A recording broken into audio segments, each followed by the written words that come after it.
Les défis de la ville africaine aujourd'hui sont multiples. Le premier qui vient à l'esprit, bien sûr, c'est une croissance un peu chaotique qui se fait avec un afflux de population extrême.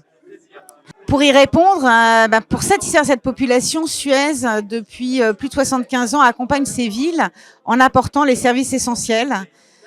Deux métiers, l'eau, eau potable, assainissement, déchets.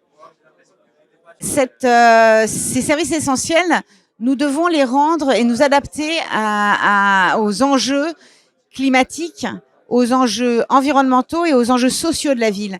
Ces trois piliers, climat, nature, social, sont au cœur du développement de notre feuille de route et de nos projets. Premier sujet, donc le climat. Comment apporter des services essentiels avec des enjeux climatiques de plus en plus accablants pour ces villes? Dans les déchets, on va produire de l'énergie à partir de ces déchets et rendre ces services plus accessibles par la vente de crédits carbone, par exemple.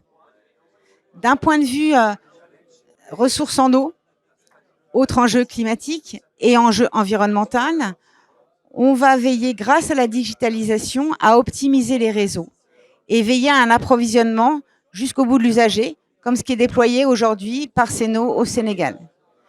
On a également un besoin d'entrer au cœur des territoires. Quand on parle de ville, on pense bien sûr mégalopole, mais il faut penser aux villes secondaires. Et on a aujourd'hui des solutions décentralisées pour accompagner ces villes au plus près grâce aux UCD, ces unités compactes décentralisées, et le programme Eau pour tous, par exemple, auquel nous avons participé aux côtés du gouvernement ivoirien sur un financement garanti par BPI France.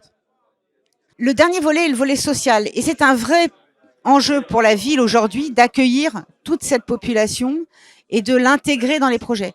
Donc, au cœur de notre feuille de route et de notre ADN, nous incorporer et intégrer le tissu local à notre projet est majeur.